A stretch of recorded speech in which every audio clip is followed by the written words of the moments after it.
ಜಿ5 ಇರುವಾಗ ನೀವು ನಿಮ್ಮ ನೆಚ್ಚಿನ ಶೋಗಳನ್ನ ಎಂದಿಗೂ ಮಿಸ್ ಮಾಡಿಕೊಳ್ಳುವುದಿಲ್ಲ. ಅದು ಸಂಪೂರ್ಣ ಉಚಿತವಾಗಿ. ಕ್ಷಮಿಸಿ ದೊಡ್ಡ ಯಜಮಾನ್ರೆ, ನನ್ನಿಂದಾಗಿ ಪಾಪ ನೀವು ಇಷ್ಟೊತ್ತವರೆಗೂ ರಸ್ತೆಯಲ್ಲಿ ಕಾಯೋ ಹಾಗಾಯಿತು. ನನಗೆ ಫೋನ್ ಮಾಡೋದು ಮರ್ತೋಯ್ತು. ಪರವಾಗಿಲ್ಲ ಸಾರಥಿ, ಪಾಪ ಮೊದಲೇ ನಿಮ್ಮ ಮನಸ್ಸಿಗೆ ನೋವಾಗಿದೆ. ಅಂಥದ್ರಲ್ಲಿ ನನಗೆ ಫೋನ್ ಮಾಡಿ ವಿಷಯ ಹೇಳೋದಕ್ಕೆ ಎಲ್ಲಿ ನೆನಪಾಗುತ್ತೆ ಹೇಳಿ. ಆದರೆ ಮನೇಲಿ ಈ ಥರ ಬೆಳವಣಿಗೆಗಳಿಗೆ ಏನಕ್ಕೆ ಆಗ್ತಾಯಿದೆ ಅಂತ ನನಗೆ ಅರ್ಥನೇ ಆಗ್ತಾ ಇಲ್ಲ. ನಿಮ್ಮ ಮಗುವಾಗೇ ಬೆಳೆದಿದ್ರೆ ಇಷ್ಟೆಲ್ಲ ಆಗ್ತಾ ಇರಲಿಲ್ಲ ಅಲ್ವಾ ದೊಡ್ಡ ಯಜಮಾನ್ರೆ? ಅದೇನು ನಿಜ ಸಾರಥಿ. ಯಾಕೋ ನಮ್ಮ ಹಣೆ ಬರಹನೇ ಸರಿ ಇಲ್ಲ ದೊಡ್ಡ ಯಜಮಾನ್ರೆ. ಅಪ್ಪ ಅನ್ನಿಸ್ಕೊಳ್ಳೋ ಯೋಗ ನಿನಗಿಲ್ಲ, ತಾತ ಅನ್ನಿಸ್ಕೊಳ್ಳೋ ಭಾಗ್ಯ ನನಗಿಲ್ಲ. ಯಾಕೋ ಅಖಿಲಮ್ಮನವರು ನಿಮ್ಗಳ ಜೊತೆ ನನ್ನನ್ನು ಗಣಿನೂ ಇಲ್ಲೇ ಇರೋದಕ್ಕೆ ಕರೆದಾಗ ಒಪ್ಕೋಬಾರ್ದಿತ್ತು.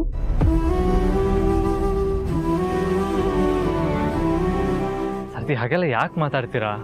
ದೊಡ್ಡ ಯಜಮಾನ್ರೆ, ಮುಖ್ಯವಾಗಿ ನಾನು ಇಲ್ಲಿಗೆ ಬಂದಿದ್ದೆ ನನ್ನ ಮೊಮ್ಮಗು ಜೊತೆ ಕಾಲ ಕಳಿಬೋದು ಅಂತ.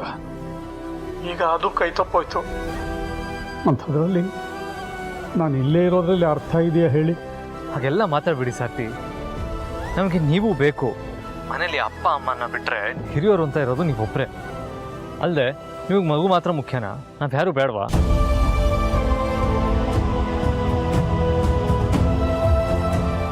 ಹಾಗಲ್ಲ ದೊಡ್ಡ ಯಜಮಾನ್ರೆ, ಮೊದಲೆಲ್ಲ ನನ್ನ ನೋಡಬೇಕು ಅನ್ನಿಸಿದಾಗ ನಾನು ಈ ಜಾಗಕ್ಕೆ ಬರ್ತಿದ್ರಲ್ವಾ? ಇನ್ಮುಂದೇನೂ ಹಾಗೆ ಮಾಡಿ. ಸಾರಥಿ, ನಿಮಗೆ ಕೈ ಮುಗಿತೀನಿ.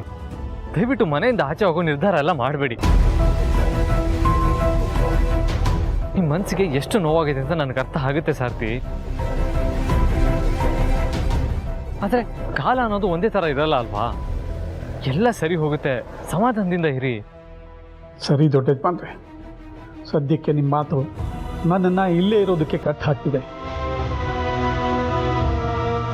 ಆದರೆ ಎಷ್ಟು ದಿನ ಇರ್ತೀನಿ ಅಂತ ಗೊತ್ತಿಲ್ಲ.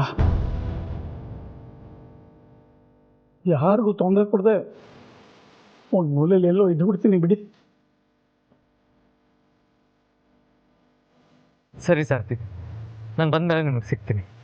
ಆಯಿತು ದೊಡ್ಡ ಯಜಮಾನ್ರೆ, ಇಡ್ತೀನಿ.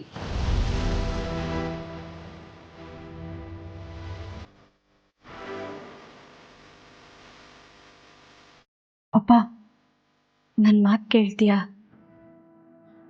ನನ್ನ ಮಾತು ಕೇಳೋ ಪರಿಸ್ಥಿತಿಯಲ್ಲಿ ನಾನಿಲ್ಲ. ಈಗ ಬೇರೆಯವ್ರ ಮಾತು ಹೇಗೆ ಕೇಳಿ? ಮೊದಲಿನ ತಾಳ್ಮೆ ಇಲ್ಲ ಈಗ. ಹಾಗೆಲ್ಲ ಮಾತಾಡಬೇಡಪ್ಪ. ನಾನು ನಿನ್ನ ಮಗಳು. ನನ್ನ ಹತ್ರ ಮಾತಾಡೋದಕ್ಕೆ ನಿನಗೆ ಮನಸ್ಸಿಲ್ವಾ? ಏನು ಇಲ್ಲಿರೋದಕ್ಕೆ ಮನಸ್ಸಿಲ್ಲ. ಹೊರಗಡೆ ಸುತ್ತಾಡ್ಕೊಂಡ್ಬರ್ತೀನಿ. ಮನಸ್ಸಿಗೆ ಸಮಾಧಾನ ಆಗದೆ ಇದ್ದರೂ ಏನೋ ಒಂಚೂರು ನೆಮ್ಮದಿ ಇರ್ಬೋದು.